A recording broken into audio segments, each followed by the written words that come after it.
Assalamualaikum warahmatullahi wabarakatuh. Perkenalkan, nama saya Lestari dengan NIM J041420084. Pada kesempatan kali ini saya akan menjelaskan mengenai audit yang meliputi pemeriksaan audit, internal audit, tujuan audit, tanggung jawab auditor, berdasarkan standar audit, bukti audit, risiko audit, hingga opini audit. Nah, sebelum saya memasuki ke intinya, saya akan menjelaskan dulu mengenai apa sih itu audit.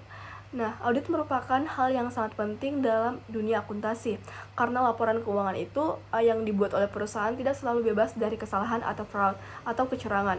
Oleh karena itu, dibutuhkan pihak independen, yaitu auditor, yang memberikan penilaian apakah laporan tersebut sudah dapat dipercaya atau belum.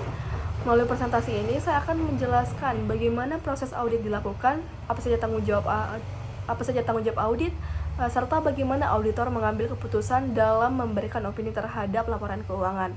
Nah, di sini saya akan menjelaskan mengenai pemeriksaan audit.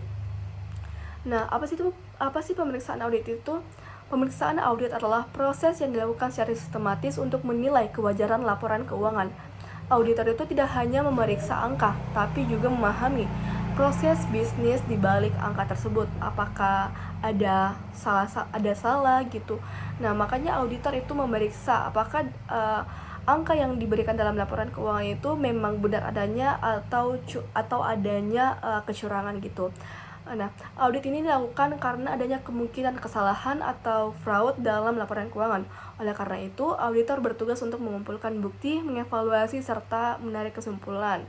Nah, bagaimana tahapan audit dilakukan? Yang pertama itu ada perencanaan, yang kedua pengumpulan bukti. Pengumpulan bukti ini dapat dilakukan dengan turun lapan ataupun mengumpulkan sampling. Dan ketiga evaluasi, dan keempat itu pelaporan dari audit tersebut.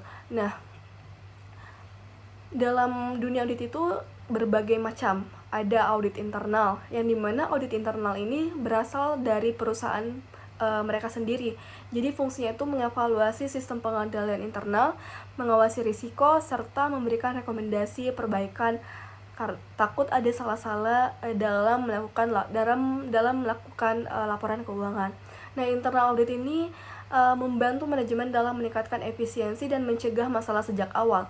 Jadi perannya bukan menghukum, tapi membantu perusahaan menjadi lebih baik dan menghindari risiko karena adanya kecurangan gitu. Nah, yang selanjutnya itu apa sih tujuan audit itu? Nah, tujuan audit adalah memberikan keyakinan memadai bahwa laporan keuangan bebas dari salah saji material. Mungkin dari teman-teman bertanya, apa sih maksud dari salah saji material? Apakah ini berhubungan dengan bahan-bahan baku? Nah, salah saji material adalah kesalahan yang cukup besar sehingga dapat mempengaruhi keputusan penggunaan laporan keuangan. Karena keterbatasan audit seperti waktu, pengumpulan sampling, auditor tidak bisa memberikan jaminan absolut. Nah, terus materialis. Nah, materialis ini adalah batas kesalahan yang dianggap signifikan. Nah, auditor ini menentukan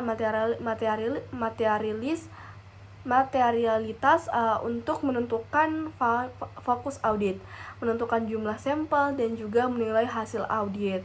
Karena kesalahan kecil biasanya tidak terlalu diperhatikan, tapi kesalahan besar sangat penting karena dapat mempengaruhi keputusan. Nah, selanjutnya audit strategi memo, yang dimana audit strategi memo ini adalah dokumen yang berisi rencana besar audit. Isinya itu meliputi pemahaman bisnis klien, bagaimana auditor akan melakukan tugasnya, penilaian risiko, strategi audit, dan juga jadwal dan timnya. Nah, dokumen ini penting agar audit berjalan terarah dan efisien. Jadi sebelum kita turun lapang untuk melakukan audit, kita membutuhkan audit strategi memo untuk hal-hal tersebut sebelum kita melakukan audit. Nah, tanggung jawab auditor itu apa sih gitu? Nah, auditor ini memiliki beberapa tanggung jawab. Yang pertama itu menjaga independensi, kedua bersikap skeptis profesional, yang ketiga mengikuti standar audit. Nah, auditor ini tidak boleh langsung percaya pada informasi dari manajemen, tapi harus memverifikasi dengan buktinya. Bisa dari wawancara ataupun kita tanya kepada manajemen, tanya kepada karyawan. Dan kalau bisa kita juga bisa melakukan turun lapang untuk melihat langsung keadaan yang sebenarnya, apakah ini sesuai dengan laporan keuangan yang tertulis dalam laporan keuangan atau tidak gitu. Nah, karena sebagai auditor tidak langsung untuk melakukan tidak asal untuk standarnya itu, maka dibutuhkan karena ada standar yang dipakai untuk dalam melakukan auditor, yaitu yang salah satunya itu ada SA 315, yaitu identifikasi risiko. Dalam standar ini auditor harus memahami bisnis dan lingkungan perusahaan. Yang kedua itu mengidentifikasi risiko salah saji material. Yang ketiga itu mengevaluasi pengendalian internal. Nah, tujuannya apa ya? Yaitu tujuannya untuk menentukan area yang berpotensi masalah gitu. Nah, selanjutnya ada SA 330, yaitu respons risiko. Bagaimana kita merespon risiko dari 315 tadi. Nah, setelah risiko ditemukan, auditor harus merespon. Bagaimana respon auditor? Yaitu menentukan proses audit, melakukan pengujian kontrol, dan juga melakukan pengujian substansif. Karena semakin tinggi risiko, semakin banyak prosedur yang akan kita lakukan. Tuh. Selanjutnya itu ada pengendalian internal. Pengendalian internal ini adalah sistem yang dibuat perusahaan untuk melindungi aset, mencegah kesalahan, menjamin keakuratan laporan. Karena jika pengendalian internal lemah, maka risiko kesalahan dalam fraud itu akan meningkat gitu. Fraud itu adalah kecurangan. Nah, selanjutnya itu bukti audit. Apa saja bukti-bukti yang akan dikumpulkan oleh auditor? Itu diatur dalam SA 500 sampai 580.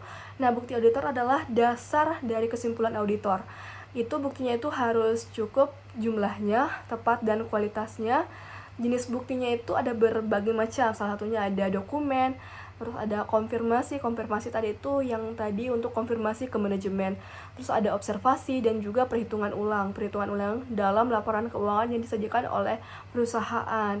Nah, bukti dari pihak luar ini biasanya lebih kuat, bisa dibilang dari dalam, karena kalau dari dalam itu kan kita dalam perusahaan itu kita nggak tahu mereka itu sudah briefing terlebih dahulu untuk mengelabui audit dalam tanda kutip, atau ada hal-hal yang di dalam itu sudah direncanakan gitu.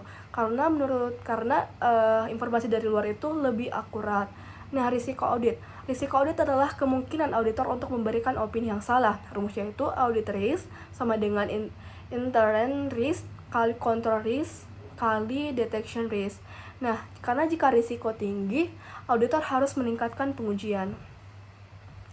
Selanjutnya, going concern. Auditor harus menilai apakah perusahaan dapat bertahap dalam jangka waktu tertentu. Adapun indikasi masalah dalam going concern ini ada kerugian terus-menerus, terus utang besar, terus ada kekurangan kas. Nah, karena jika ada masalah, auditor harus mengungkapkannya sesuai dengan keadaan realnya.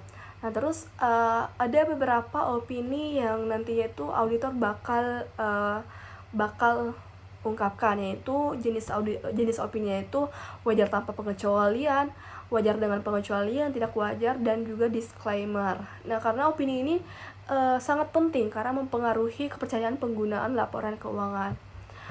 Nah, setelah melakukan proses opini audit, maka dilakukan supervisi audit, yang dimana supervisi ini dilakukan untuk memastikan kualitas audit yang dilakukan oleh auditor. Nah, auditor senior ini, supervisi ini adalah auditor senior. Jadi auditor senior ini akan mengawasi pekerjaan tim, memeriksa hasil kerja, dan juga memberikan arahan. Jadi yang mengatur alur dari audit sendiri itu adalah supervisi dan juga auditor.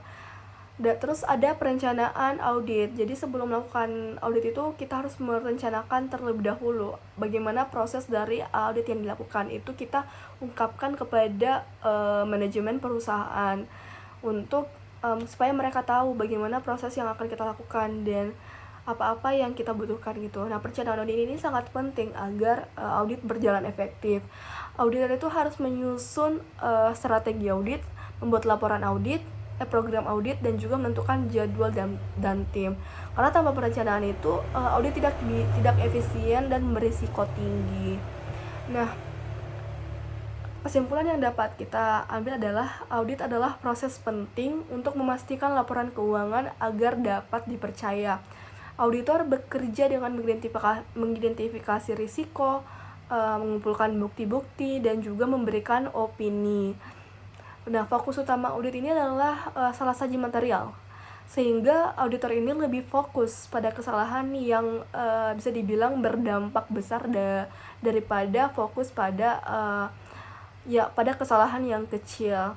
Karena dengan adanya audit, laporan keuangan menjadi lebih kredibel bisa dibilang dan dapat digunakan sebagai dasar pengambilan keputusan.